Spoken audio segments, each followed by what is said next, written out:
one of the things that you'll find when in the world of counseling is sometimes it doesn't always fit a great schedule. And so I had a phone call this afternoon and said I could meet at 5:30. I've got a class that starts at 6:30, and I met at 5:30, and I literally just ran over here. So I apologize, but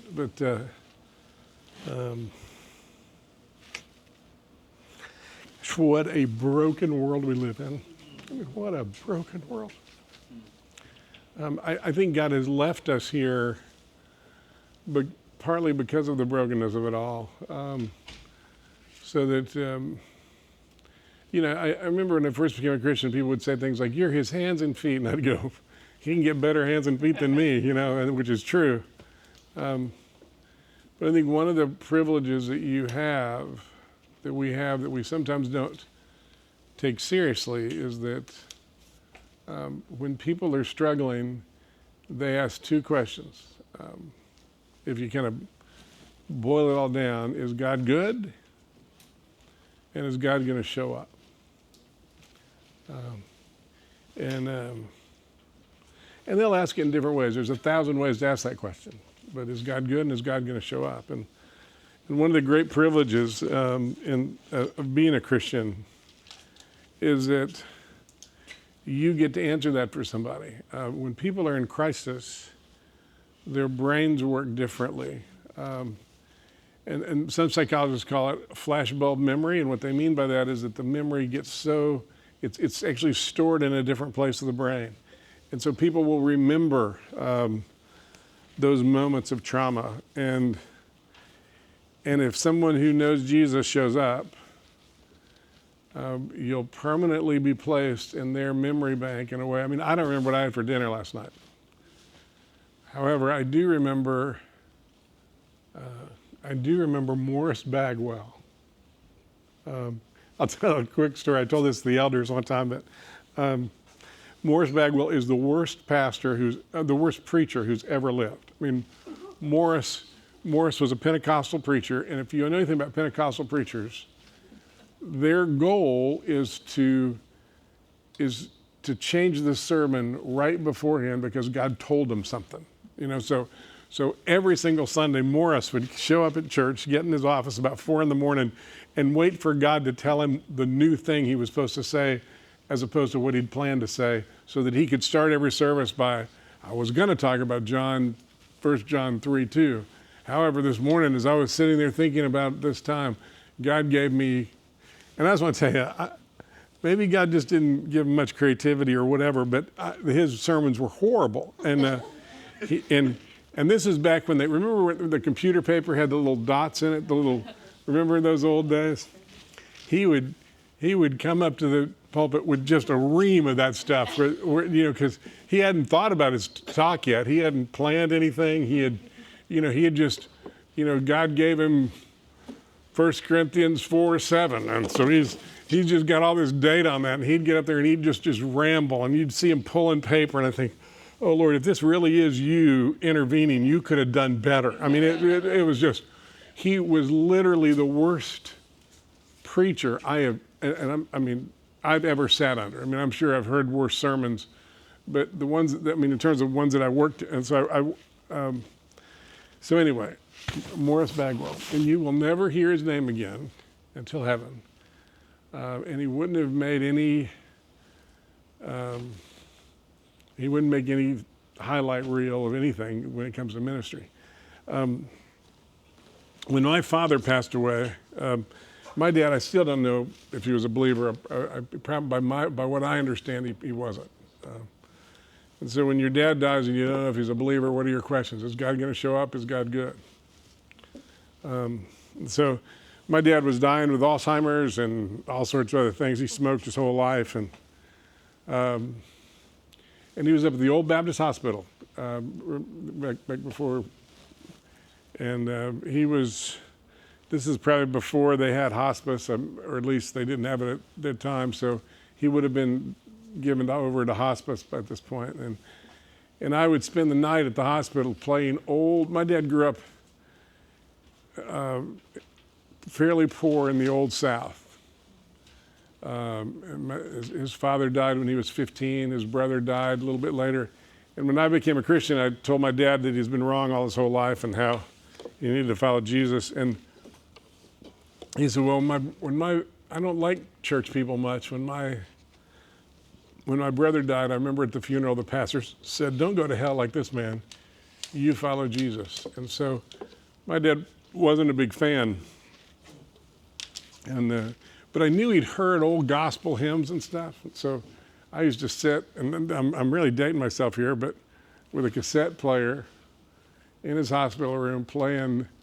I remember there were instrumental Southern gospel, old Southern hymns, like In the Garden and I'll Fly Away, and songs that we don't sing that much, but man, they've got a rich heritage. And I figured maybe someday, maybe when he was a little boy, he heard those. Maybe there was a moment that he understood, and so I didn't know any better, so I'd just go into his room, turn on the cassette player, and sit with him, and he didn't remember much of anything. So I remember one day, the day that he died, the nurse came in, and I'd been there most of the night, and during the day, the nurses were better, but at night they were understaffed, and so they would just strap him into the bed if somebody wasn't with him, and I just didn't want him kind of strapped into the bed as a man. As my dad, and I thought, I don't want him strapped like an animal in his bed at night. So I would spend the night. And so anyway, so it was next in the morning, the nurses had come in, and there was a little more staffed, and she said, hey, and he'd kind of rallied a little bit. And she said, well, I'm, you ought to just go home and get some rest. It looks like he's doing better. And so I left, said, call if you need anything, went home. We lived out in Powell at the time. And, I got home, I looked, and there, our yard, I hadn't taken care of our yard in weeks. And a family of pygmies could have lived in the backyard. And so, what do you do? You're ever kind of too tired to go to sleep and too tired to really do anything that's meticulous. I thought, well, I'll just cut the grass. And so I went out, told Mona, started cutting the grass, and about halfway through, all this story dates me. Mona comes out with our portable phone with the antenna that was attached to our landline. We used to have those. And she came out and she said, the hospital's on the phone, they want to talk to you. Well, and so I get on the phone and she says, listen, I think it'd be good for you to come down. Well, then. So I said, well, has he passed away? She says, well, I think it'd be really good for you to come on down.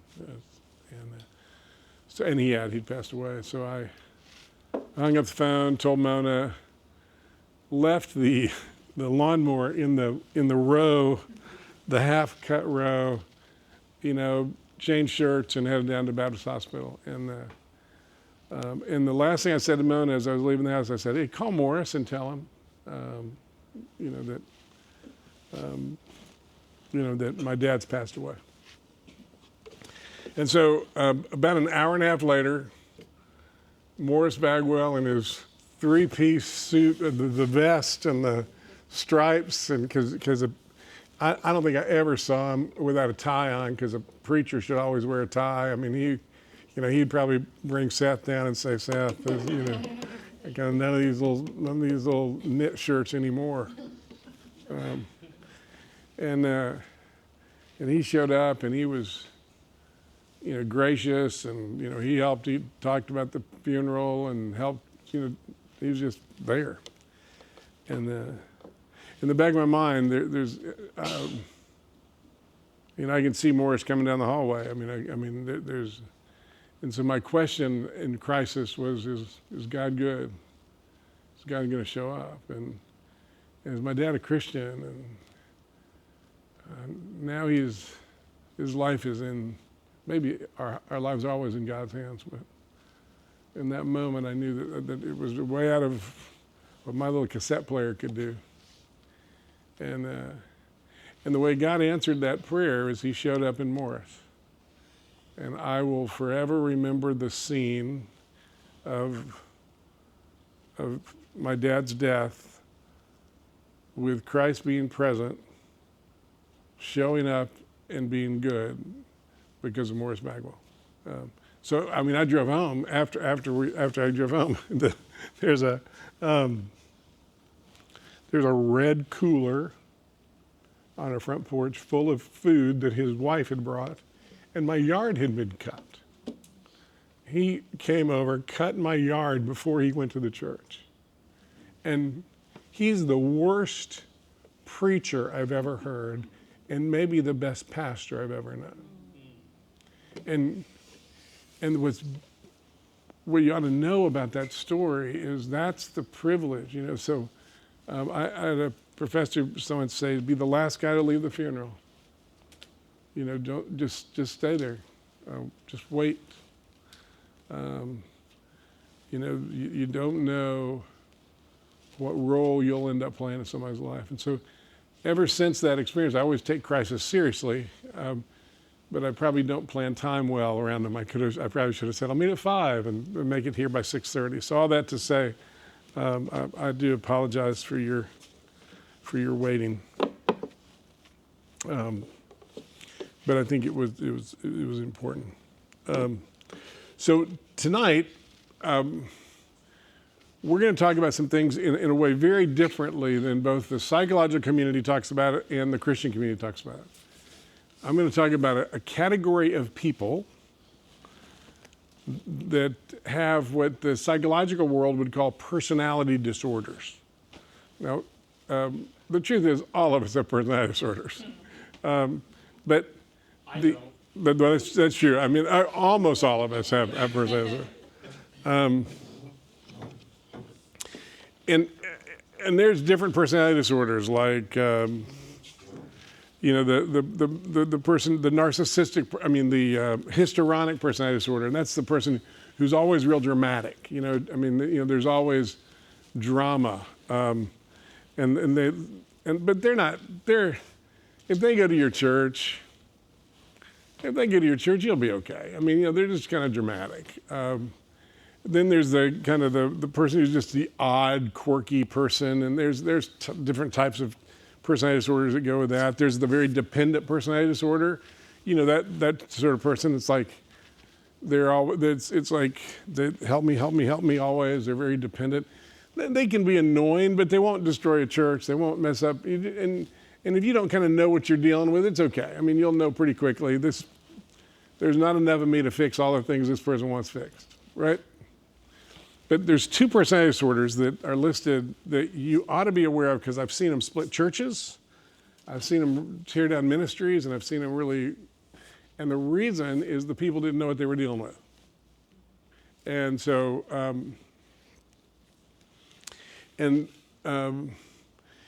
I really don't like labels. Maybe it's because Skylar was labeled early on, and I kept fighting against his label his whole life. And I still to this day resent it if somebody just sees Skylar as a disorder or a disabled, or, you know, he's Skylar Coffield, and there's a complexity about him that is more than just autism, you know. He's an image bearer of God, and therefore an image bearer of God should not be reduced to a code or a number, you know, or a label. Does that make sense? And that's one thing I don't like about personality tests. I mean, they can be helpful. I mean, personality tests can help you understand some people a little bit. But I've been to places where people treat personality tests the way we treat the Bible. I mean, as if it's like, I actually worked at a company once where they put your Myers-Briggs test, which is a 4-letter code, under your name tag on your so it said James Coffield. It had my title, and then it said ENFP. And so that way, everybody was familiar with the Myers-Briggs back then. It's not as popular as it was, but it's not a bad test, and there's things you can learn from it. But I just hated the fact that somehow, instead of it being something that I could use to learn about another person, it became kind of my badge. One of the weird things you'll find sometimes about psychology is that sometimes they make what should be about, I don't have a problem with, I don't have a problem with somebody struggling. We all struggle. But it should always be presented as your battle, not your banner. And a lot of times what people will do, even in some of the programs I like an Alcoholics Anonymous, it's almost like their addiction becomes their banner instead of their battle. People that would struggle with same-sex attraction. I know some people that really find that to be an incredible struggle in their lives, and I have no problem with them talking about it and trying to help them, but I don't like it when it becomes their banner instead of their battle. Does that make sense?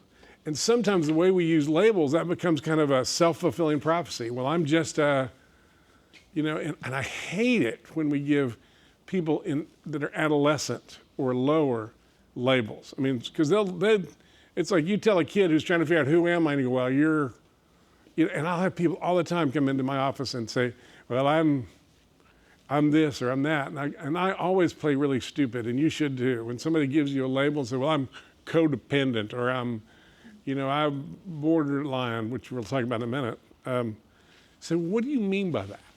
Help me understand. And I always say, well, gosh, I think I know what codependent means, but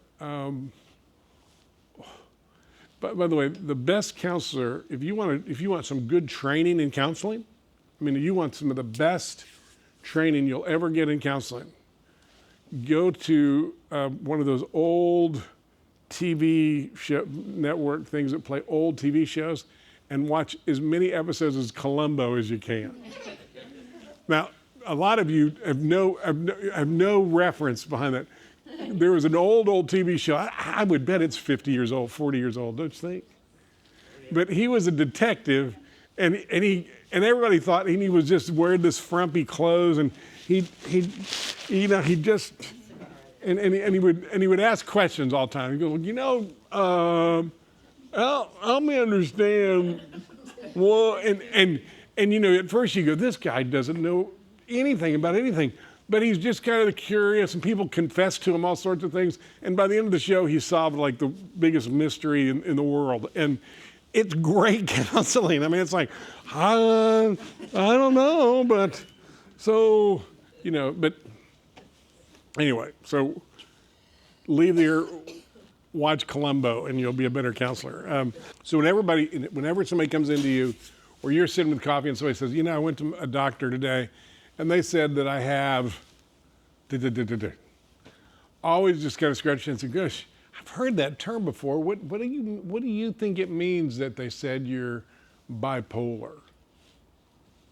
Well, they said it's bipolar 2. Well, gosh, do you know what bipolar 1 is? And what do you think that means? And it's just really helpful because an image bearer of God should not be reduced to a label.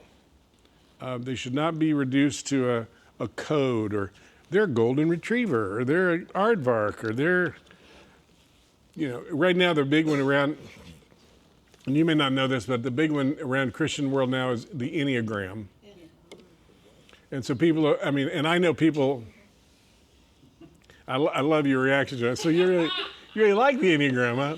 Well, and I've had people that will say things like, well, I'm an 8 with a wing 4, and I'm going, and I always, even though I kind of know what they're saying because I'm familiar with the material, I always go, now what is the 8? Help me understand that. What do you mean by a wing 4? Is that kind of, and I kind of know what it means, but I want them to tell me, because a lot of times they don't have any clue. A lot of times, well, that's just the way 8s are. And I go, oh, do you know what I mean? Do you know people that have kind of, and it's like, well, you're a 4. And I go, well, so what's a 4 like?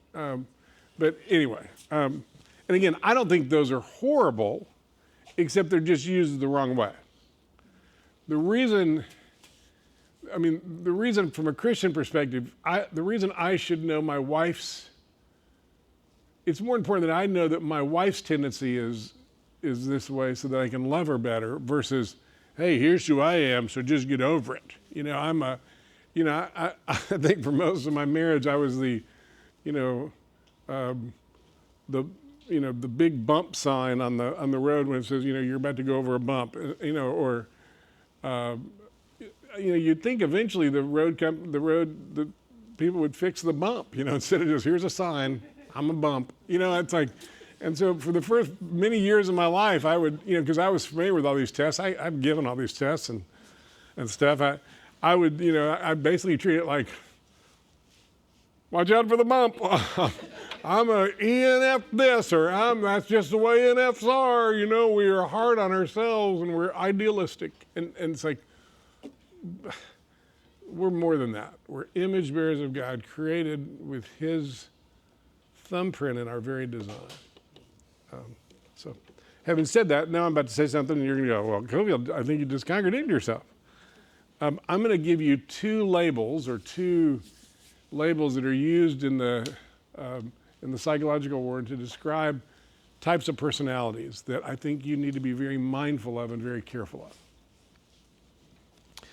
Now, here's where I differ with both the psychological and the psychological world. And if I, as a psychologist, put one of these diagnoses down on insurance forms, they will send it back and say, these people don't get better. So we don't pay for treatment if it doesn't have any possibility of efficacy. And so, because the research says these people tend to stay the same. And that's what a personality disorder is. A personality is a long-standing pattern of behaving, thinking, and feeling. That's one personality. Personalities don't change quickly. And so for a personality disorder, that means there's a long-standing pattern of thinking, behaving, and feeling that that's disordered and doesn't seem to change. And so, like I said, there's lots of these. There's, depending on which which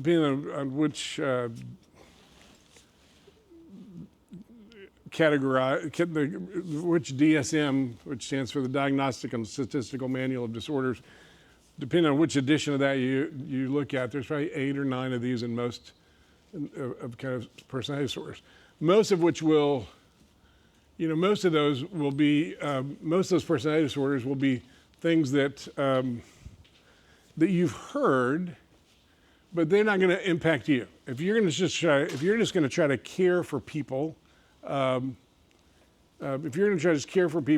you don't need the label, you don't need the diagnosis, but these two categories are helpful. And so, like, antisocial personality disorder, that's a personality disorder of really some bad news people. I mean, if you were to go to prison, you'd find, a lot of people there could be diagnosed with antisocial personality disorder, but they're not going to show up at your Bible study probably, and they're probably not going to show up with you trying to help people whether you're grabbing a cup of coffee with them.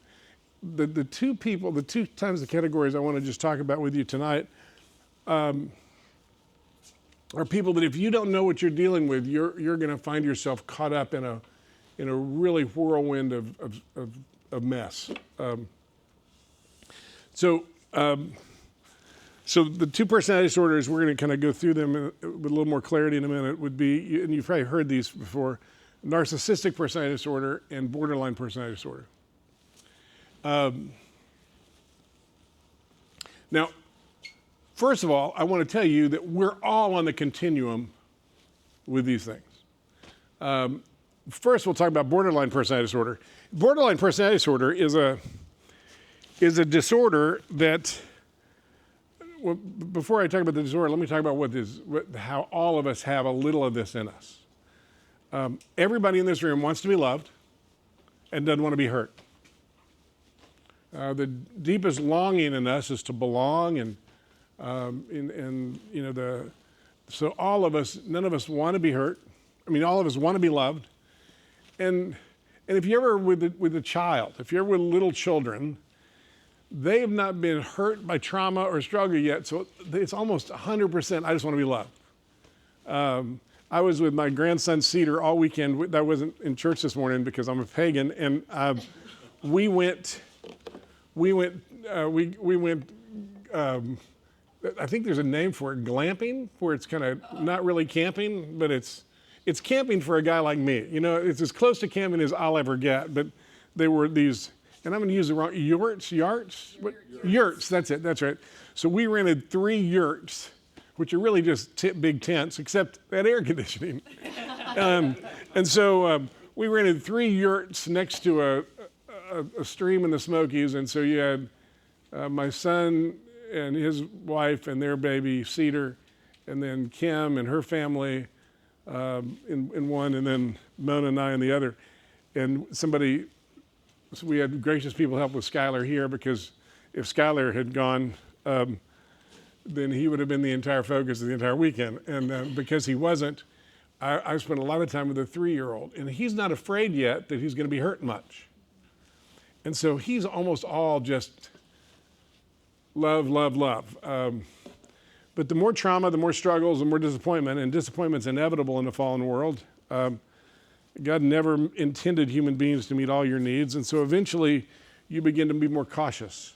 And by the time you become an adult, there's a part of you that I want to be loved. Come here, come here, come here. I don't want to be hurt. Go away, go away, go away. And all of us live with a little bit of that dance of, I love you. Don't hurt me. I love you. And that's pretty normal. I mean, if you didn't live that way, so all of us at some level live our lives like we're at a junior high dance. I want to be on the dance floor, but I don't want to be rejected by that girl when I ask her. So I'm going to I might go, I might not. And we live that way, and that's pretty normal. And you think of that continuum of a 1 to 10, where 1 is, but that's kind of mild. Come here, go away. The further you get up, when you get around to 8, 9, or 10, that's what we would call borderline personality disorder. Because there is this incredible unresolved drama of love me, don't hurt me, come here, go away.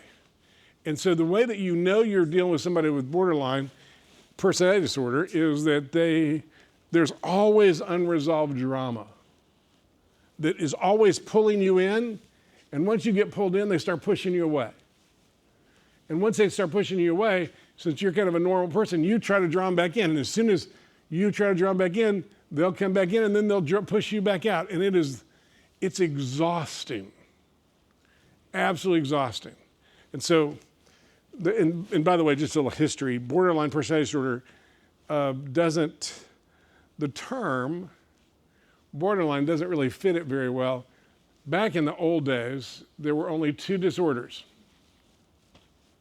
People were either neurotic or psychotic. Neurotic people, they cared too much. And so now underneath that would be anxiety, perfectionism, all the things that we like, I care too much. And then there'd be psychotic people who didn't care at all. It's like, I don't care what happens. And so early on in the world of kind of counseling, psychology, all this sort of stuff, they only had a couple of categories. So people were either neurotic or they're psychotic. And so pick yours. Which one do you want to be? But now we have hundreds of disorders, and I'm not sure we're much more aware than we were back then. But when they first, then they started seeing this pattern of people that we now would call borderline, and the reason they came up with that term is it's kind of like they're both neurotic and psychotic. I mean, they're kind of somehow live in between both of those disorders at the same time. Does that make sense? So, so borderline personality disorder is a very extreme version of what every one of us experiences. Now, a couple of things. Initially, these people will come across maybe a teeny bit needy, but very appreciative often. I mean, this is the sort of person that that initially, because there's that come here, come here, come here, it'll be, man, you understand me better than anybody on earth. Wow, you've did anybody ever see the movie What About Bob? Yeah. And again, I realize, I'm using references that most of you are going, how old are you? But for most of you, What About Bob was a comedy.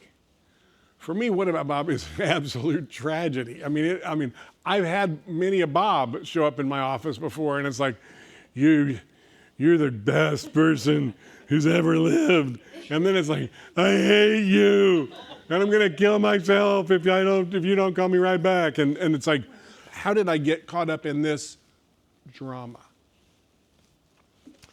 Borderline personality disorder is more likely women than men.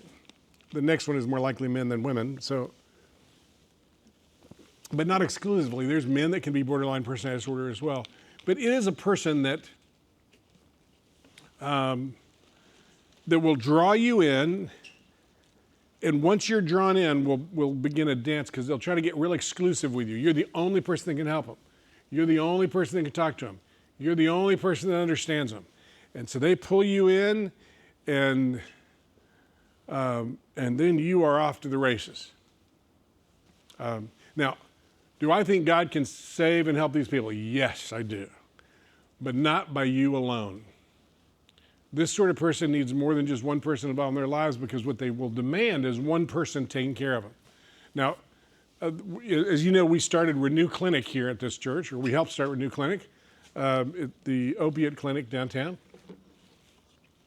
And I don't know all the history, I don't know all the story, and so I'm not breaking any confidence or anything like this, but I did get a phone call from the director, and she described an ex-client who initially was, this is the greatest place it's ever been, I'm sober because of you all, you're the best people I've ever met, and then as soon as they get somebody with borderline personality can sniff possible abandonment and disappointment like a shark can go for blood. And when they sense that you might abandon them, or they sense that you're starting to distance yourself, because, Katie barred the door, and it is going to be just this wild ride. And so this person, the director of Renew, calls me and starts telling me about this person. And I said, well, this person has borderline personality disorder. And the director of the clinic is a wonderful woman. She deeply loves Jesus. But she doesn't like psychological stuff much at all. And so things have to get pretty bleak before she calls me. It's like, I'm not going to call Coffield because he'll tell me some diagnosis, or he'll say that it needs something else other than Jesus. And we need Jesus. I don't misunderstand. But so I knew when I got the call that this was probably pretty significant, just because of what I represent to her is kind of like, you don't really trust Jesus, do you? So, and I said, borderline personality disorder. She goes, well, I don't. And I said, well, here's what that comes from. Usually that person has had significant abandonment in their life. And remember what I told you, the way that God designed us, you were designed for love. You were designed for the garden. You were designed for Eden in heaven. And when that gets violated in your life, God's built in you a system to protect yourself. And that's why early childhood traumas make a significant impact in the way you live as adults. Because the system that God put in your brain to protect you goes into high gear, and you learn to respond quickly. Because if you don't respond quickly to danger when you're a kid, you're going to get hurt. But the problem is, as you become older, that system that works to protect you, you don't go all the way through the brain. It goes kind of the hindbrain or the limbic system, and something happens, and you have an automatic response that you don't even control. You don't fully feel the volitionality of control, because God put that in your brain to protect a kid from trauma. The problem is that you don't, when you're 25 or 30, you don't need that like you did when you were 6 or 7. But at that point, the system's already been set. The thermostat's already been set for trauma. So these borderline personality disorder, people that suffer from borderline personality disorder, usually had significant abandonment growing up. Significant abandonment growing up. And so that grief of abandonment that grief of betrayal, that grief of I can't count on anybody, creates in them this incredible longing and incredible fear. And the normal, I'm a little bit afraid, I have a longing, becomes, instead of a 1, 2, or 3, becomes an 8, 9, or 10. And they then are living out their lives in this pattern of, come here, please, oh, love me, please love me. Oh, go away, I hate you. And it is, if you know someone who's like that, they can be exhausting. In the world of counseling, they'll take up more of my time than almost anybody else. They can be suicidal. They can be, because drama is always there. They can be very sexual. And because very few things are as inviting as sensuality and sexuality. And so they can be kind of seductive and kind of, hey baby, woo woo. And then you're kind of going, wait a minute. And the good thing about being an old, chubby, bald man is that I don't get a lot of that hey baby woo woo anymore. Now when you're doing counseling, you're going to get a couple of that hey baby woo woo. You will as well, but when you get to my age and you kind of look the way I do, there's not a lot of that. They kind of go for a little different style than are you a chubophiliac? Is that what, is there a disorder? But these people can be incredibly seductive because there's very few things as come here, I want you, than seduction. And so it's not unusual for these people to be somewhat sexual or somewhat flirtatious. And so they draw you in. And once they have you, it's at first, it will be a pretty good thing. But once they sense you're starting to think they're too much, or once they sense that you're starting to read them as too much, once they get just a hint of either rejection or abandonment, or even just disappointment,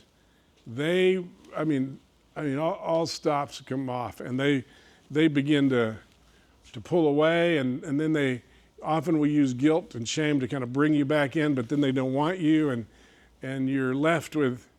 And what I've seen happen a lot of times in Christian settings is, I've seen these people go to elders and say to the elders, well, I just wanted the pastor to help me, and all of a sudden he just shut the door on me.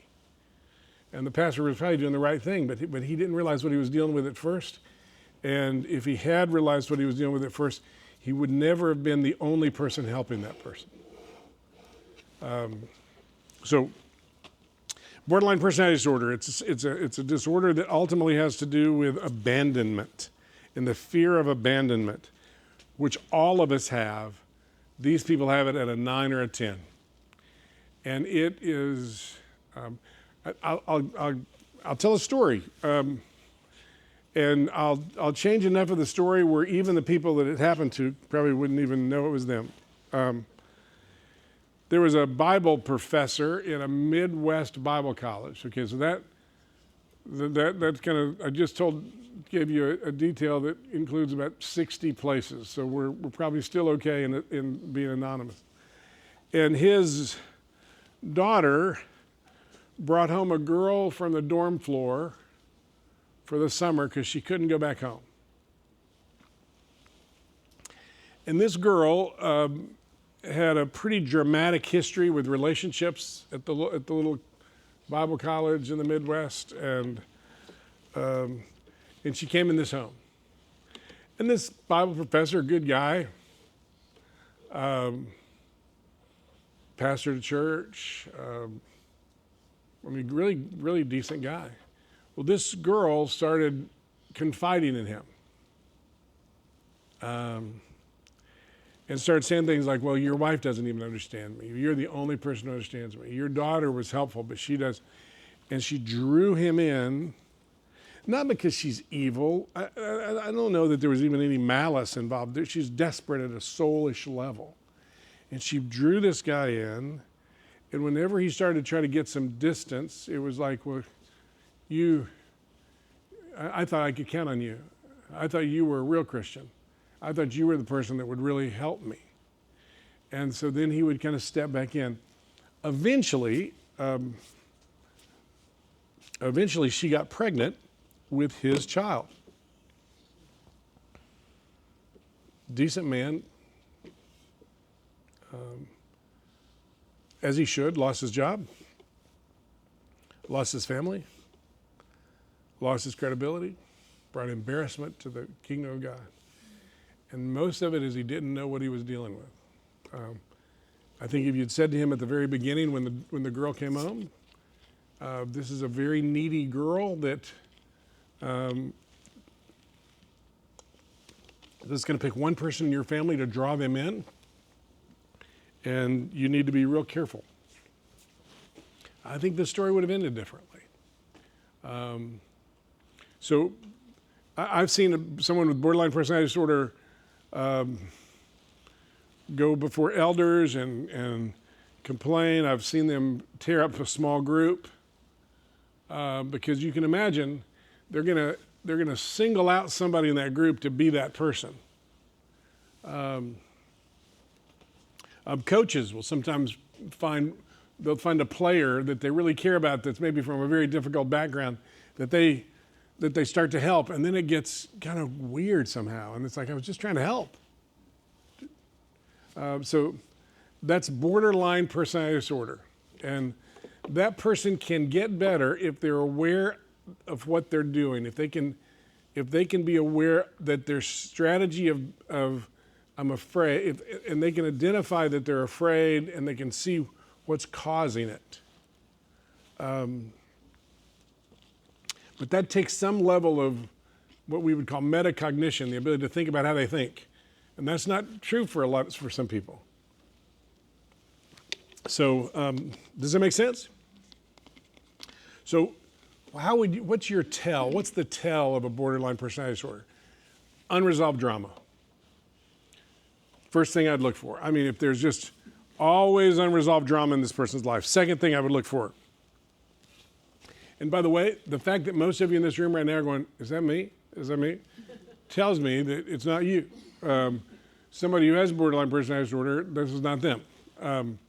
That they're not going to have the awareness to go. And remember, all of us do a little of this. And that's what makes it so difficult, is that borderline personality disorder is not, the way they teach it in school is you either have it or you don't. And that's not true. Everybody's on the continuum, and you're either in the healthy side of that, or you've moved over to the thing. Does that make sense? Now, real quick, anybody when you think about your ministry, you think about the things you've done in your life, anybody have somebody that I just described, somebody that they've dealt with? One of the things about a personality disorder that makes you know you're dealing with a personality disorder is most of us are a little insecure. But people with the personality disorder, they live that so strongly that you feel like, what's wrong with me that I don't like this person all of a sudden? What did I do wrong that I don't like this person all of a sudden? And that's really a sign that they probably might be borderline personality disorder. So be aware of that. You're going to, first of all, if you know much about their story, if they have a story of abandonment, that means they need you. But you need to be careful because a deep story of abandonment is going to set somebody up to be more needy for that connection, and then what they do with that. But I do want you to know, I've seen churches split. I mean, literally, churches split, small groups dissolved, because a very skilled borderline personality disorder person has kind of gotten people have gotten them in the different stages of the I love you, I need you, the people are drawn in, and then people start putting up boundaries, and it's like, why are they treating me so badly? And do they know what they're doing? Probably not. They're probably just surviving. And that's why they can get better that's a great question. They get better when they know what they're doing. And so what I do with borderline personality disorder people is I send them to TK. He loves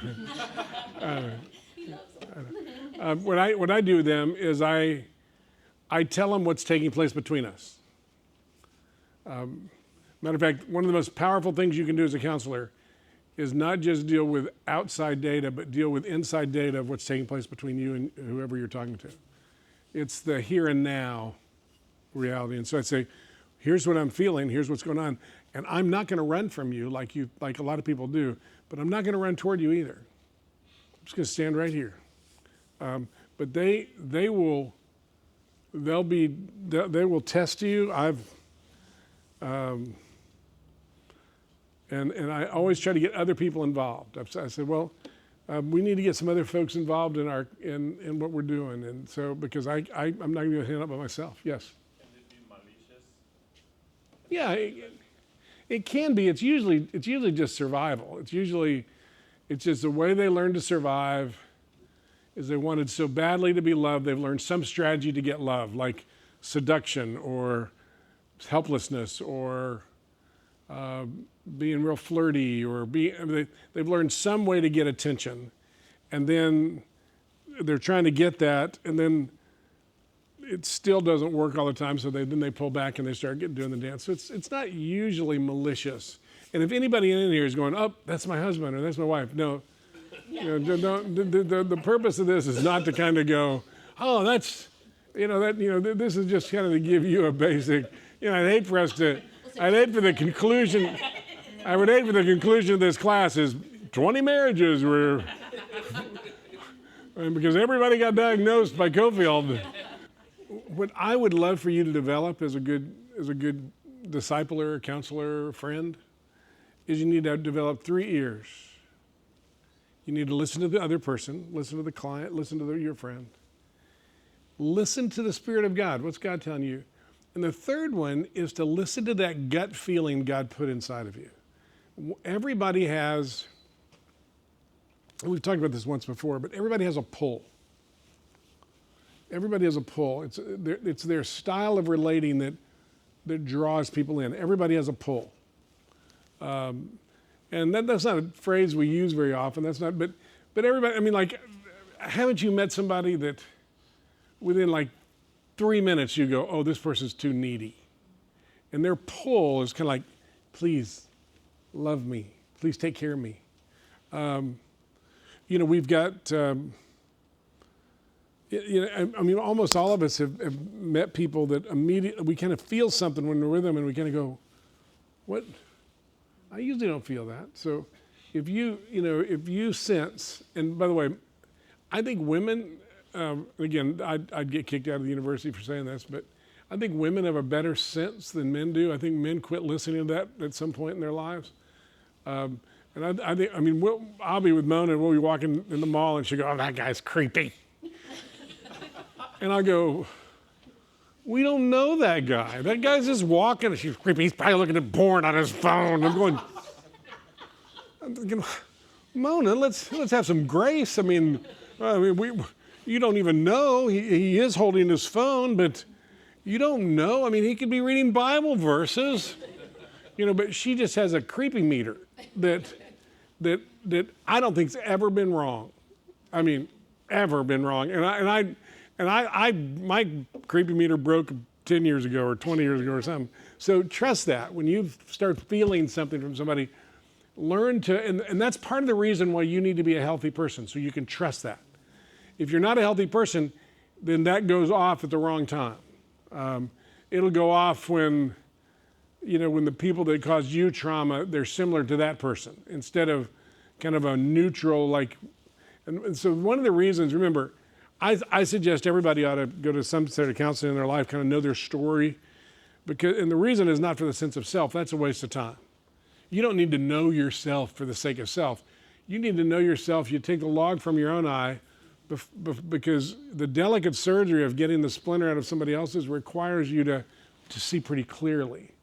And so when you get that feeling of, this guy's kind of creepy, I want you to trust that. But you've got to be relatively healthy to be able to trust that. Does it make sense? Because we all know people who overreact to somebody who's not creepy. It's like, and that's because they're not healthy enough to kind of be able to read develop that third ear. I listen to God, I listen to them, and then I listen to that gut feeling God put in me that kind of says, and aren't there people you kind of go, even though they're saying the right words, one of the funny things about Skylar, he's 38 and autistic, but he has kind of a creepy meter and so people can come to our house and they can be they can say the right words. You know, they can be like, oh, well, hi, Skylar, how are you doing? And he won't have anything to do with them. But my daughter's husband, Noah, is gruff. But you know what I mean? So there is a sense that you have, and I want you to learn to develop that. And the reason I want you to kind of maybe think about counseling a little bit or thinking about your story, you don't have to do it with a formal counselor, but know your story well, is that way you can kind of get past your story enough to be able to read your gut feeling well. Because that's an incredible skill. If you have a gut feeling, that's an incredibly helpful skill. You know, I'll say to the person, you know, you have a lot of, and I'll say you have a lot of traits of somebody who might be called this, and you seem to that you really, really want to be loved, and you're incredibly afraid of abandonment, and I feel like I'm caught in the middle of that, and so I really just diagnosed him, but I don't say, you know, because if they Google borderline personality disorder, you know, they'll never see you again, but because it's wild. I told you there were two types of disorders we were going to talk about in this personality disorder. And I think the second one's more dangerous because I think they show up in the church a lot. It's narcissistic personality disorder. And narcissism is, and ultimately narcissism we're all on the scale because it's a selfishness scale. We're all pretty selfish. I mean, I'm amazingly selfish. I mean, I can turn almost anything to be about me. And so that selfishness scale, no human being, because of our sinful nature, is not on the narcissism scale. But it's kind of like that borderline scale. 1, 2, 3, 4, that's just kind of garden variety foolishness. We're just selfish. I think of myself way too much. I measure everything by how it impacts me. 4, 5, 6. I'm thinking about me probably way more than I should. 7, 8, 9, and 10, I have no empathy. I don't, you know, I'm so into self that your pain doesn't hurt me. I always ask couples, I'm looking for empathy in people. And empathy is not sympathy. Sympathy is pity. Pity is not a helpful thing.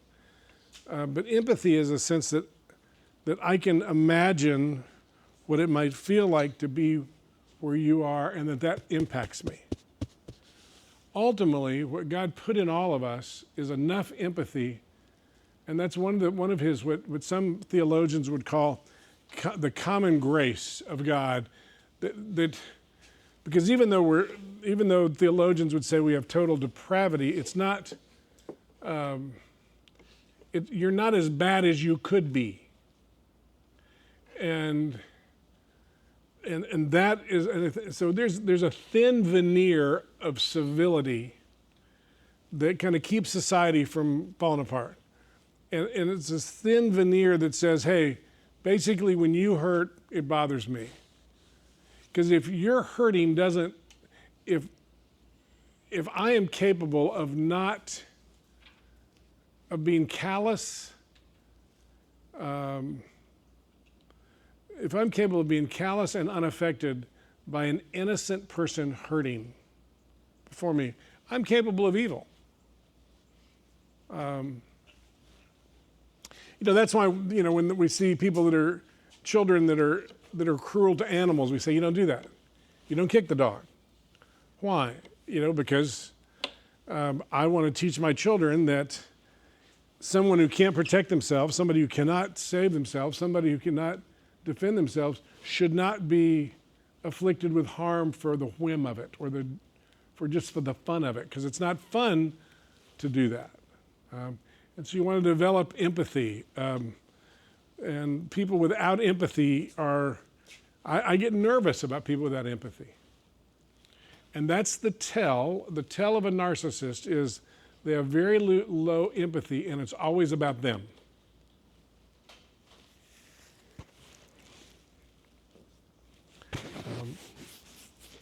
And these people often show up in the church or in your organization, and initially they're very bright, they're articulate, they're often very captivating people, they've got a lot of gifts with people, and so they'll be made, I mean, fast track to elder. You're in charge of Sunday school, you've only been here 3 weeks, but and organizations, nonprofits and organizations like churches, we're so desperate for people. If we just had one more person that would help us with the team, or we had one more person that would help us, and all of a sudden somebody very gifted, pretty talented, knows how to relate to people, it seems like, and shows up, and you go, this is almost too good to be true. It is too good to be true.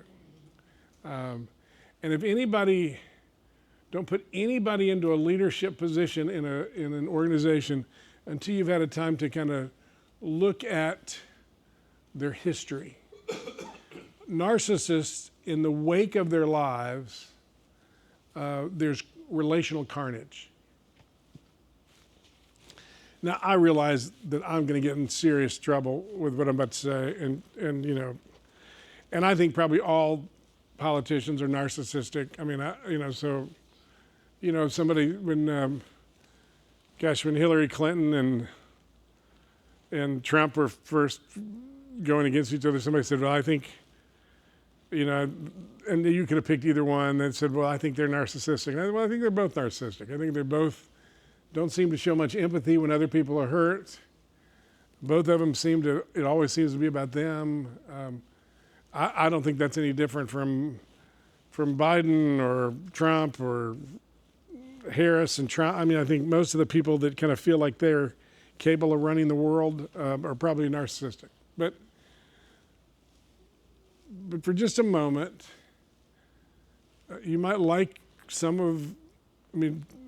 good Presbyterians don't like change, and so we tend to fall on the Republican side, and you may like the policies of Trump, and you might like the fact that, but his personal characteristics, you've got to say, that makes me real nervous.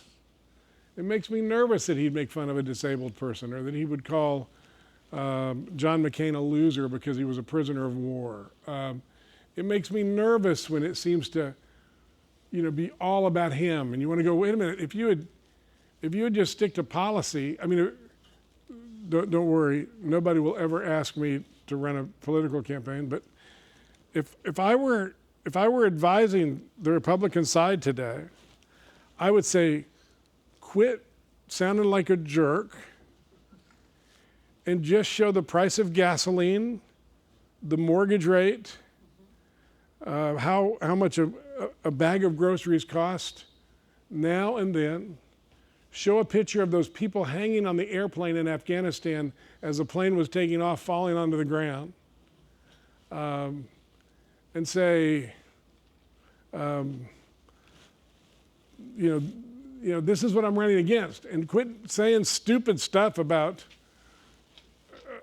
stupid things. But evidently, either nobody's giving that advice, or he's not taking that advice. And I'm just saying, and again, I know I've lost half of you at this point, but I'm not trying to be political. I'm just saying there's some characteristics. We're all on this selfish scale. But it sure seems like a lot of the politicians in our world really end up around 7, 8, or 9, or 10. And you want to just go, just be nicer. So all that to say, narcissism, the tell of it for you is there's no empathy, and it's always about them. And in the wake of their lives, there's relational carnage. It's hard to see that going forward because they're always so engaging. I mean, they're always so, boom, I'm there, I'm here. But if you look at what's behind them, you'll see abuse or people that say, hey, I trusted him, or trusted her, I'm not going to anymore. A narcissistic personality disorder is more likely men than women, but it can be both. It can be both. and they have an incredible need to be right. Because the need to be right is ruining more relationships than I can imagine. If you have to deal with a narcissist regularly and you don't have a choice, like they're your boss or something, I use their narcissism against them. I know that sounds, wait a minute, who's being the manipulator now? But I'll say, my wife had a boss in Florida at, oddly enough, at Habitat for Humanity who was narcissistic. And she said, it always is about him, and we're supposed to be helping people build houses. And I said, so what you need to say is, boy, so-and-so, if this got out in your board of directors, you'd really look bad, and I don't want that to happen. And then what you've done is you've made a good goal tied to their greatest need, which is to look important and grandiose and wonderful. And you've kind of used that fear that they live with against them so you can accomplish the things that you're supposed to accomplish. You'd look bad if it got back to the board that you didn't care about this person. So, you can't fire this person because you just got mad at him. Instead of, gosh, think about this person. They've got a family. They've got kids. You can't, that's not going to appeal to them. A narcissist sees niceness as a weakness. The only people I go by doctor to, other than my own children, they're my children after, that's not true, they don't. If I kind of sense that narcissistic piece from somebody, it's Dr. Coffield. I kind of put on my doctor hat, and I refer to myself as Dr. Coffield. I don't go over in my appointments with them. I don't give them special, because there's a power deal going on, and so I'm not going to play power with them. I'm going to be, and they see niceness. With most people, I'd be nice. If I go over because it's an important meeting, I go over with them. If I can be kind, I try to be kind, because I think that's a trait of, and that's why these people can be dangerous. Is initially you'll treat them the way you would other people, and they'll just eat that for lunch. And so, narcissistic personality disorder. Has anybody, when I say that, anybody experienced somebody like that in their lives? Yeah. There's quite a few people that you'll bump into that way. I'm going to give you a category that you'll never hear of because I made it up. Because I've seen it a lot in the church, and that's learned narcissism. And there is so much wisdom in Jesus saying that a Christian leader should have humility, because that doesn't come natural to leaders. And there is something dangerous about people taking notes when you talk. You start thinking, man, gee, what I'm saying really must be important.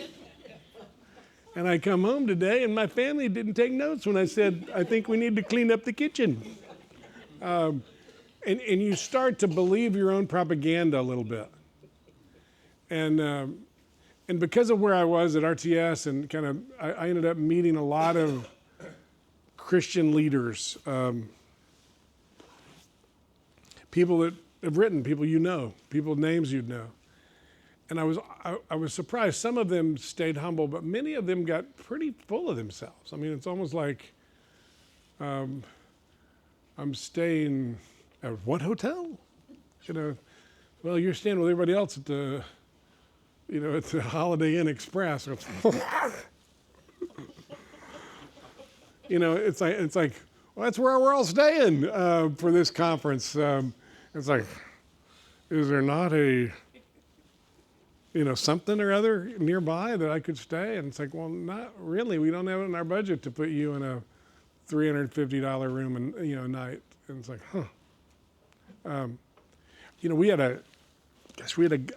there's nothing wrong with a speaker making money. When I go speak somewhere, I charge a fee. But we had a guy come through, and he left with $30,000 in his pocket for a Christian seminar. And I thought, how did we even get here? I mean, how did we get to at that time probably the mean income of Seminole County where I lived? We're giving one guy that much money for a day and a half of talk. You gotta believe you're pretty impressive if you can walk away with your, with that. Now, and I realize in the world of business that's different. In the world of business, somebody charges so much to speak. That's what you do. But in our world, a person should be paid well. But even when I give my fee to somebody and tell them how much I always say my suggested fee is this, but I'll work within your budget. Because I know some churches might not be able to afford that. But if you've ever read a contract for an artist to come, like a musician, I mean, it is amazing. I mean, I brought a not a big name person, just a middle level person to RTS once to sing, and the contract had all this, I want, distilled water and organic grapes, and I'm going, and the microphone has to be from this company, and it's like, wow, we just wanted you to sing a couple songs. But so I call that learned narcissism. They're probably just like you and I.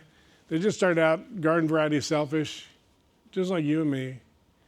But then they started getting some success and started believing, hey, I'm kind of a big deal around here. And then it's like, hey, everybody, writes down stuff when I talk, and boy, I get picked up at the airport and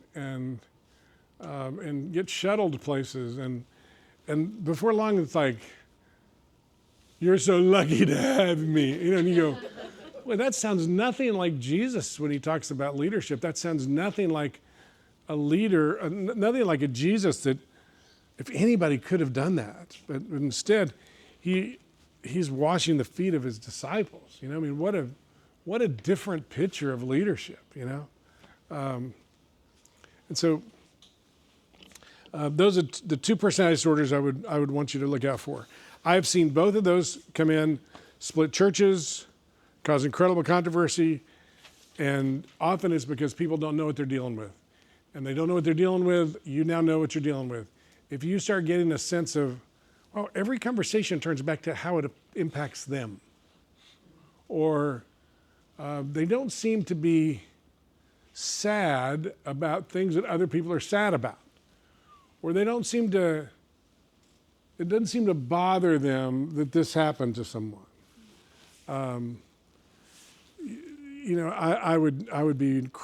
I'd take a step back and be incredibly careful and get other people involved. These people initially will get people that support them, and they kind of are their advocates, and kind of go in front of them and help them. But I've seen all sorts of stuff covered up for these people. Yes. Never. Yeah. I mean, a narcissist, now borderline will cease counseling because a borderline will kind of feel like, why is, everybody's against me, why is that?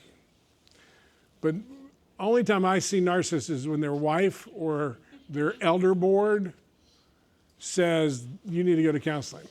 And they kind of come in and it's like, just try to do something in here that can impact me. Yeah. But they rarely will come to counseling. Now they will rarely change until there's pain.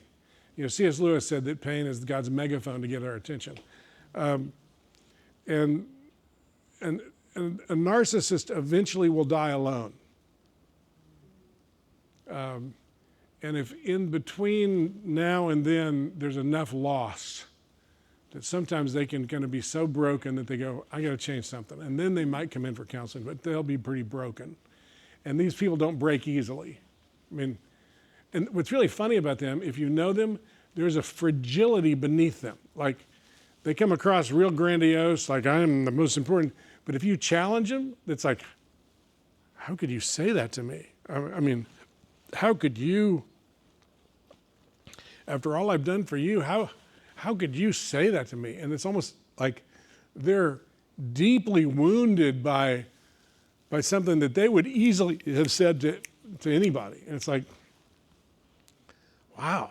And so people who deal with narcissists regularly, there's this grandiosity, there's this I'm the most important person, but you challenge them and it's like, boom. How could you have done this? You've destroyed me. It's like, how did, now, so does that make sense? How many of you have, I asked a minute ago for a show of hands, but now we've kind of given a more broad picture. How many people have kind of worked for somebody like this in their life? Yeah, and it can be a Christian worker. I mean, it can be a Christian setting. Because the reason it can be a Christian setting sometimes is because they'll work their way up pretty quickly because they're so gifted, and nobody's really challenges them, and then they find out, gosh, the guy in charge of this place is pretty selfish. Yeah, and this is just anecdotal data. This is not research data. I find these people usually have a father who did not validate. No. How many of us, that could fit 90% of us. But I think a father, if God the Father only speaks audibly 3 times in the New Testament. My Pentecostal friends say God speaks all the time, and he probably does, but I don't hear him. But in the New Testament, God the Father speaks 3 times audibly, and all 3 times he's validating his Son. I think that's significant. I think that says something about what fathers are supposed to do. I think a father is supposed to validate, he's supposed to protect, he's supposed to sacrifice on behalf, it's supposed to provide vision for their children. And a father who's not doing those things, any of those things, I think sets a kid up for, I'll just do this myself, and they can become a little bit narcissistic. So it's not unusual for this person to have a non-validating father, and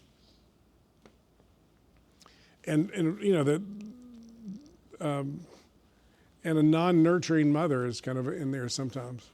Now remember, don't look at yourself and say, I used to teach a class in psychopathology, which was just a list of all the disorders and stuff. And every day I'd leave the class and everybody would just have their heads down. It's like, so, because whatever we talked about that day, everybody had, it's like, they'd give themselves that. So don't give yourself any of this. We're all on the continuum.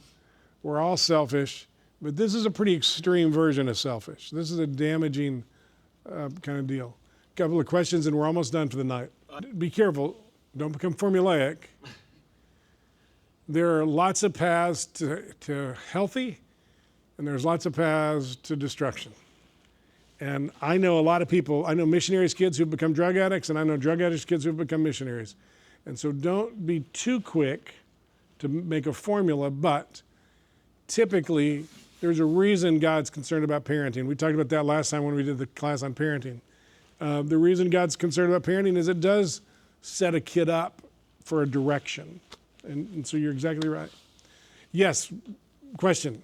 I love your heart. That's a great question. I'm giving you symptoms and stories, and you're saying, how can we help them? I love that about you. That's very kind.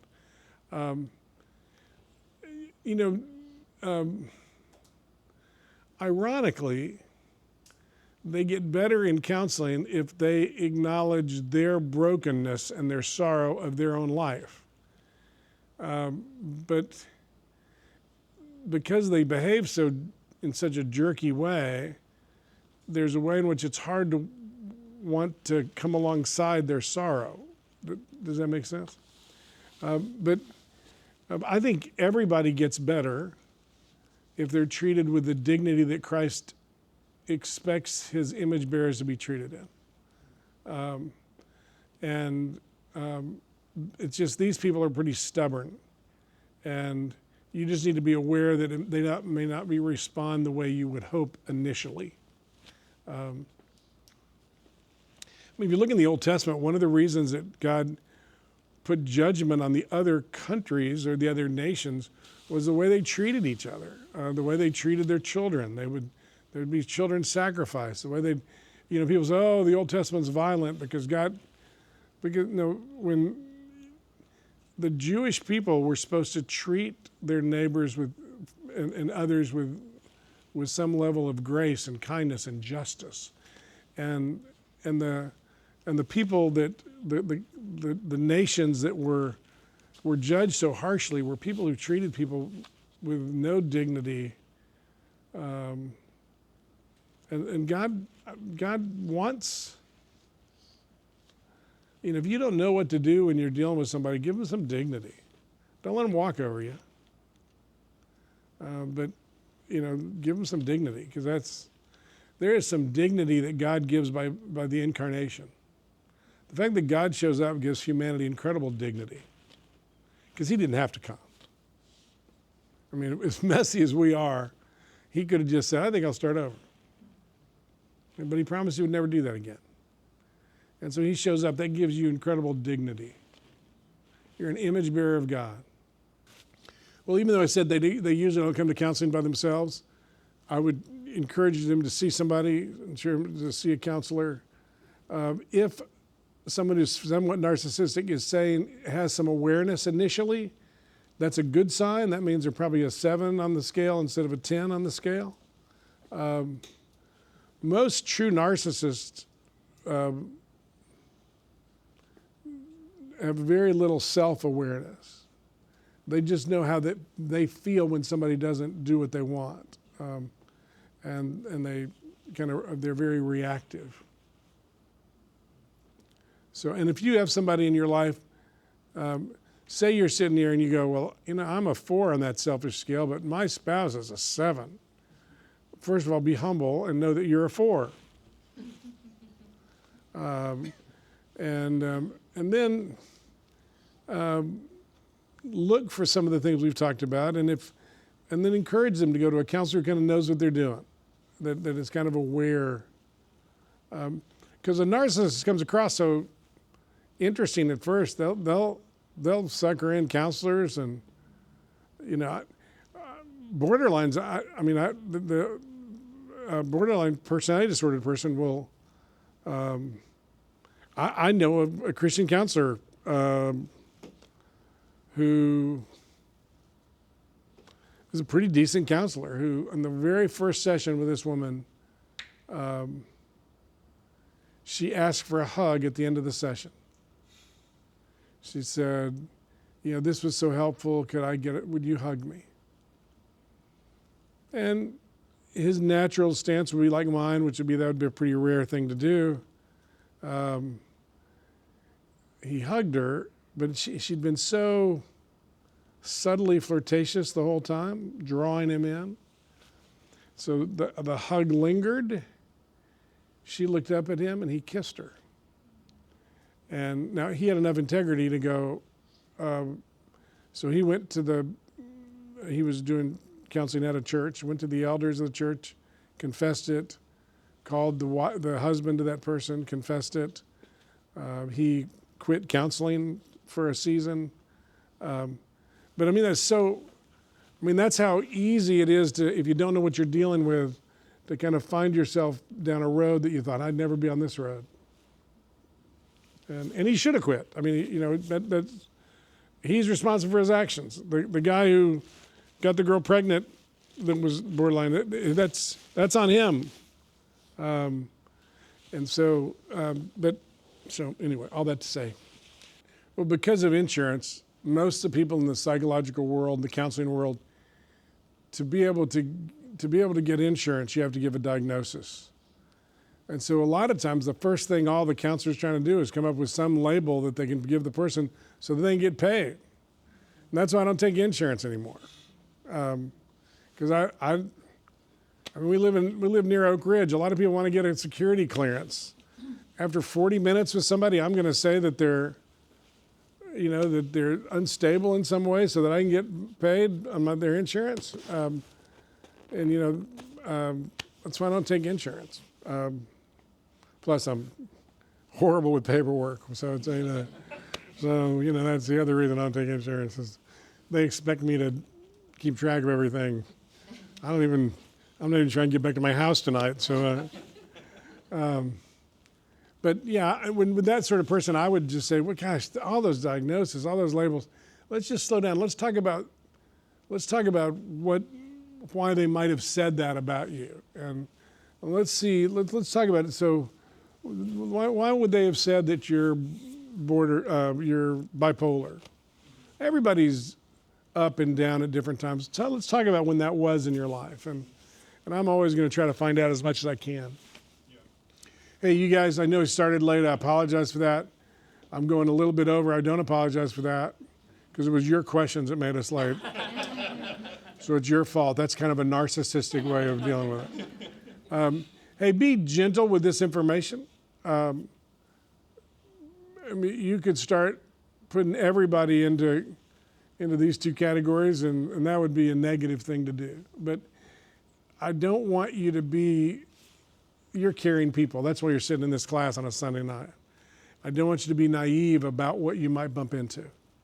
And so be aware, start to trust that gut feeling, that spidey sense inside of you. And when you get that feeling of, this is sticky, that's borderline. When you get that feeling of, this guy is incredibly selfish, you start thinking those categories. And if you do, you want other people involved with you. You don't want to be isolated with a personality disordered person because a borderline person will call you all the time. You know, they'll blow up your phone, they'll blow up your texts, they'll blow up everything. And you want to be able to say, have you called this person? Here's the list of the 5 people you can call if you're struggling. And today, I'm not one of those people. The borderline person will feel that they're being abandoned, and there'll be a little bit of a dance, but that's okay. I'm not gonna dance with you. I'm gonna stand right here and be consistent, and you're gonna bump against me and try to get me to leave, try to get me to come in, and I'm gonna do neither. So, all right, kids. Hey, the guy in charge of biblical counseling at RTS Charlotte wants to change his date that he's going to do this. So just want to remind you, next week is Labor Day weekend. We're not meeting. Then I think we meet 2 times, and then we have a break, and then we meet 2 times and we're finished. So, and we'll kind of go from there. I would love it if you gave me somebody asked me away from the class the other day, hey, what about eating disorders? I'd be more than happy. I just dealt with the real broad stuff. I dealt with depression, anxiety, addiction, parenting, couples, kinda, and then personality disorder, this time in parenting. You might say, hey, you didn't talk about eating disorders, or you just kind of brushed over adolescence. What else should we know about that? I'd be more than happy to talk about that, at least give you my perspective on that. And always remember, my perspective isn't always right. I try to be biblical, and I try to be clinically informed and biblically rooted in what I talk about, but I can be wrong about some of this, so don't, be aware of that. Yes? Is this our last class for the people that aren't taking it? No, you keep coming. Don't come next week because it's Labor Day, but the week after that, you can keep coming, and we'll do that. You would probably, even if you aren't taking it for credit, the guy that from Charlotte is the biblical counseling guy. He's really bright. He'll be worth your listen. You would love him. I mean, you will go, why have I listened to Coffield all these weeks? I should have just been listening to this guy, because we've kind of talked about stuff, and you've got that. What's right is right, what's wrong is wrong. Let's just tell them to give them the verse and tell them to get better. And I get that. I get that, and that can be incredibly helpful. But I'm not criticizing you at all. I mean, I like the way you think. I'm excited about you being a pastor someday. But you will like him much better than you liked me. You probably walked away from this class every time going, I think that's a little too gray. I think that Coffield, he's a little bit too gray for me. So, hey, let me pray for us and we're finished. Father, I pray that you'd have us be gentle with this information. You never intended us to be the judges of the world. You did give us discernment. So help us see the difference between being wise and discerning and being arrogant and judging. Father, we all know people like this, and many people in this room have people in their own lives like the people we've talked about. I pray you'd give them grace, give them some people to help them navigate these waters ahead for them relationally. We pray all this in the powerful name of Jesus. Amen.